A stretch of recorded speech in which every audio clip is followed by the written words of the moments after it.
Coba 1 tahun dulu. 1 tahun aja di Persija. Kan tahun depan kan memang tahunnya Persija juga katanya. Ulang tahun sekalian Jakarta.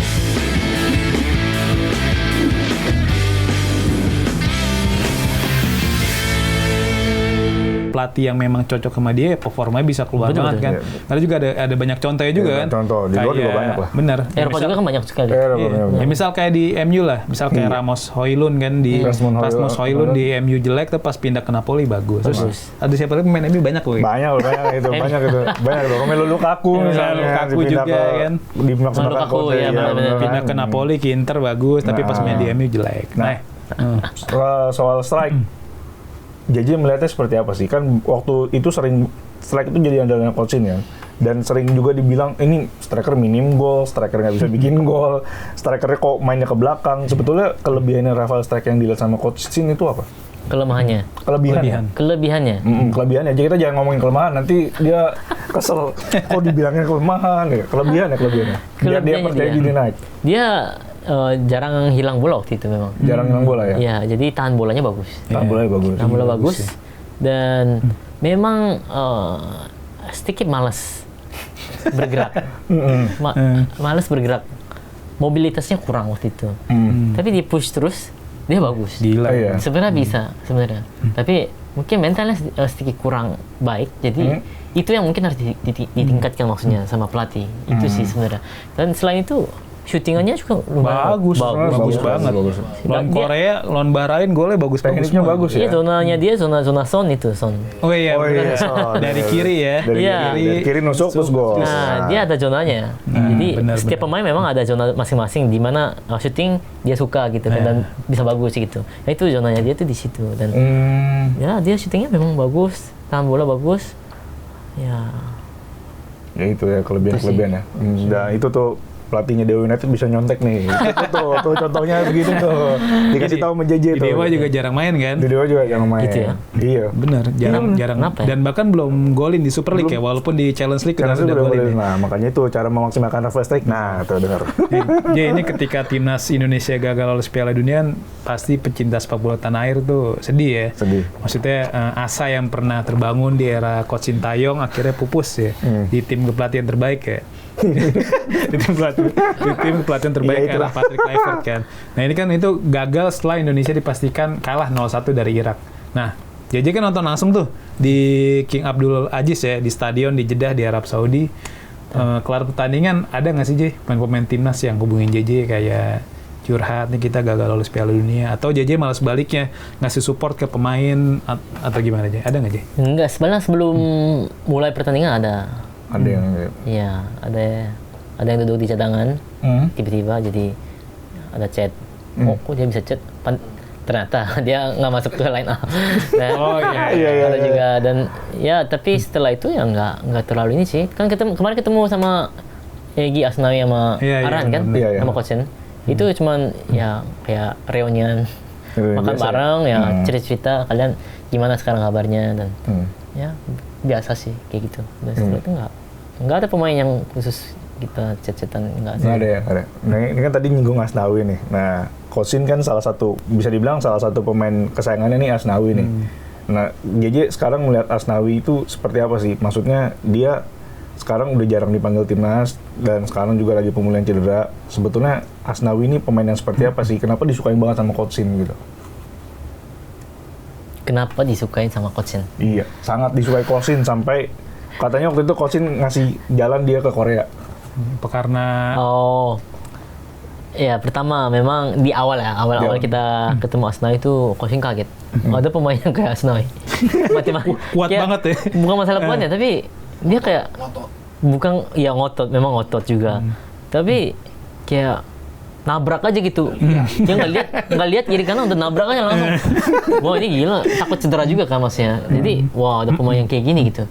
Dan ya lama-lama memang pekerja keras juga. Kan Coach kan memang sukanya yang pekerja keras ya. Walaupun skill dia misalnya bukan 100% tapi 80%, tapi dia lebih bekerja keras daripada yang skillnya 100%. Itu yang malah milihnya yang kayak Asnawi. Jadi lebih suka yang kayak gini. Ini yang kayak Asnawi, kayak Arhan yang membuat tim mentalnya jadi baik. Jadi bukan karena lihat individunya bagus kita pilih, tetapi individu mental itu membuat mental timnya jadi lebih baik. Itu yang coach suka. Dan jadi motivasi juga buat pemain. Jadi kayak Arhan kan kayak walaupun main 5-10 menit di akhir, itu kenapa masukin karena dia yang lari mati-matian terus-terusan. Jadi pemain lain juga kayak sadar dan kayak terpacu, terharu dan juga kayak kaget. Jadi pemain lain juga mau berkorban buat dia juga. Bukan kamu doang, kita satu tim.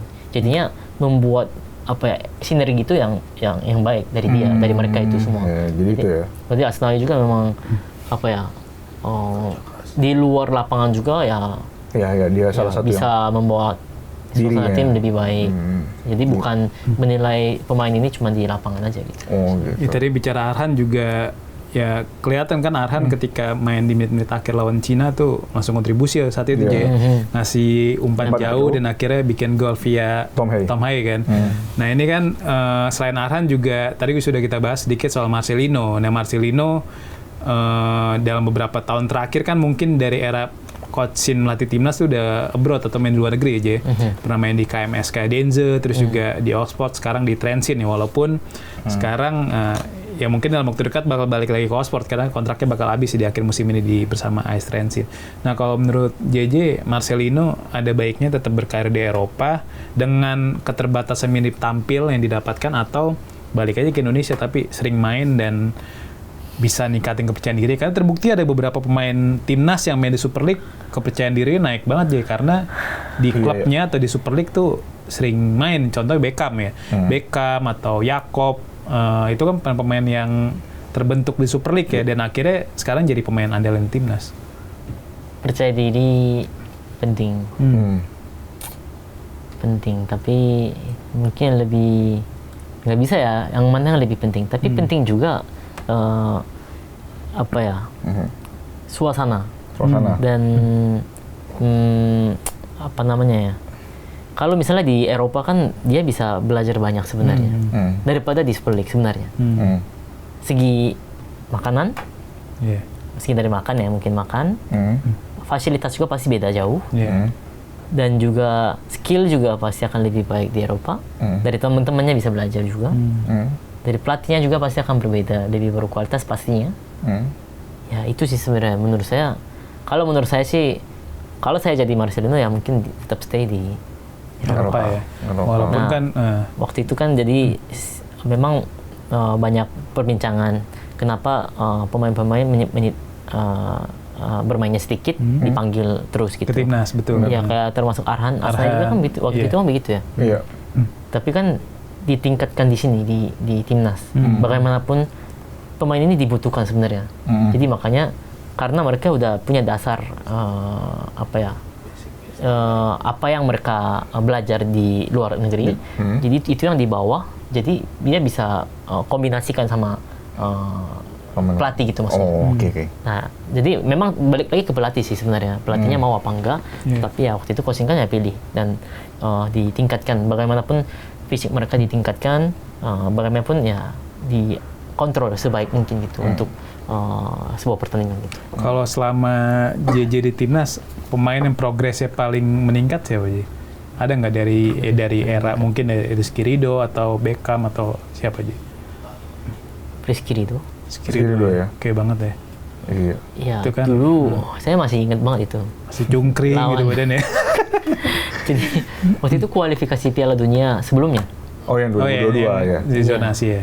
Juni 2021 gitu ya. Ke 2021. Dubai. Emirat Arab ya. Bukan Dubai. Iya. Emirat Arab. Iya, UAE gitu. Dubai. Kita lawan mereka juga UAE terakhir. Iya, kita kalah 5-0 ya kayaknya. 5-0 iya. Itu Rizky Ridho di sini main. Dan coach ini kan bisa lihat maksudnya. Kan dia udah 40 tahun di dunia bola jadi bisa lihat, dan dia pernah cerita juga. Rizky Ridho itu takut. Iya. Bola datang takut.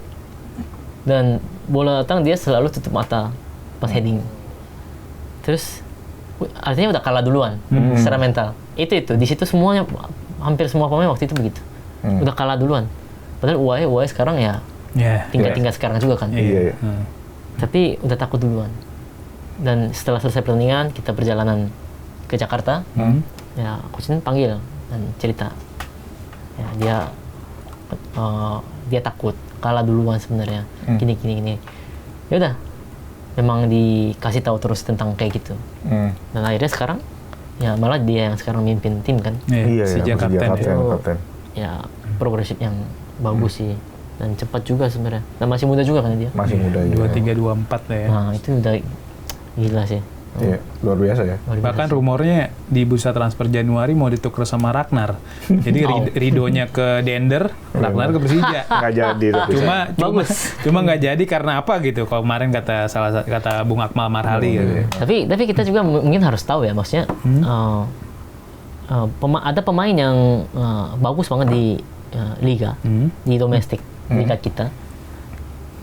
Tapi kurang bagus di Eropa. Di ajang internasional maksudnya. Sorry. Kenapa? Karena memang ada pemain yang kayak gitu. Mental berarti dia. Bukan mental. Tapi mungkin bisa masuk mental juga ya. Tapi secara itu dari lahir sih sebenarnya katanya. Jadi dia memang bagus banget di liga, percaya diri tinggi, bisa main tiki taka semua. Tapi kalau ajang internasional berbeda. Mungkin ya bisa dibilang mental kali ya. Jadi ada yang nggak bisa bermain baik gitu. Berarti ajang internasional ini ketika membela timnas gitu aja ya? Iya, membela timnas. Okay. Jadi kita harus benar-benar bisa lihat dengan baik gitu maksudnya. Coach Shin sering cerita nggak sih soal anak-anaknya? Dia masih maksudnya dia masih memantau pemain-pemain yang dulu pernah dia latih di timnas Indonesia. Terus cerita banyak nggak sama JJ soal ini kok ini sekarang begini, kok ini sekarang begini? Saya yang malah cerita banyak. Oh iya. Kebalik ya? Ya tentang ini Ivar lagi main di sini ini. Ya itu yang saya cerita, dan Coach Shin kan memang nggak ada broadcast yang tayang di sana. Susah nonton juga, paling nonton katanya ini cuplikan di video itu dan lain-lain. Iya. Nah ini bicara Ivar nih, kemarin kan JJ sama Coach Shin juga sempat nyaksiin laga Persija lawan Dewa ya. Di situ kan ada beberapa mantan pemain timnas tuh, ada Ivar, ada Kambuaya, ada Witan, Egy, Rizky Ridho, sekitar 5-6 pemain lah. Nah, terus juga kedatangan JJ dan Coach Shin di JIS juga langsung rame itu dibahas sama yang nggak tahu The Jack atau mungkin fans bola netral yang ngaitin, wah ini mah Sintayong ngelatih Persija musim depan. Apalagi kan salah satu sponsor Persija tuh dari Korea kan, ya kan, salah satunya dari Korea kan yang ada di bagian punggung kan. Nah itu kan jadi semakin kayak negesin, ya mungkin banget ini Sintayong ngelatih Persija. Apalagi ya kontraknya pelatih Persija musim ini sih, si Mauricio Souza bakal habis ya di akhir musim ini. Oh gitu? Iya kan? Nah. Oh gitu. Pura-pura dia. Nggak, baru tahu. Ya itu gimana aja? Kalau misalnya kansnya ada nggak? Chance ada, selalu ada. Coach Shin selalu terbuka katanya. Katanya terbuka. Apapun. Terbuka. Tapi kan tergantung tawarnya bagaimana. Nah, benar. Ujung-ujungnya ke situ aja ya. Nanti jangan kayak sebelum-sebelumnya nanti. Apa? Dikeluarin nggak bisa nanti. Benar. Mungkin ini pendapat saya. Ini pendapat pribadi saya, bukan Coach Shin yang ngomong ya. Sebagai orang terdekat Coach Shin, kalau JJ support nggak kalau dia ngelatih di Indonesia deh, jangan di klub tertentu dulu. Ya di Jakarta. Klub dah. Jangan disebut lagi ya. Kan secara posisi kan enak juga, JJ kan tinggal di Bintaro ya, bukannya di daerah. Nah, di Jakarta. Oh, Jakarta Barat tuh. Jakarta Barat. Pas lagi kan, representatif. Kalau main kayak Incheon Kimbap Dekat. Iya. Misalnya berarti melatih Persija. Dukung nggak JJ? Support Saya. Support. Tapi semua tergantung. coba 1 tahun dulu. 1 tahun aja di Persija. Kan tahun depan kan memang tahunnya Persija juga katanya. Oh, ulang tahun sekalian Jakarta ya, ke 500 ya? Sekalian kan. Jadi setahun aja, habis itu selesai. Oh gitu. Iya. Iya. Pom. Habis itu udah. Gitu. Coach Shin sempat bilang gitu tuh. Enggak sih. Ini mancing-mancingannya kerjanya. Tapi kalau Coach Shin sendiri melatih klub di Indonesia, dia terbuka nggak? Terbuka. Coach Shin beberapa podcast juga Coach Shin omong juga maksudnya. Asalkan tawaran cocok gitu. Asal tawaran cocok ya, benar. Lihat dulu makanya tawarannya seperti apa. Kemarin katanya sempat dapat tawaran itu dari level klub atau negara sih? Yang pernah mungkin Coach Shin pernah cerita, ini bisa dapat tawaran dari negara A, negara B gitu. Pernah cerita nggak? Nggak tahu, dari Jepang ada katanya. Jepang sama di Asia satu lagi. Di Asia satu lagi. Klub atau negaranya? Nggak tahu. Nah, iya itu.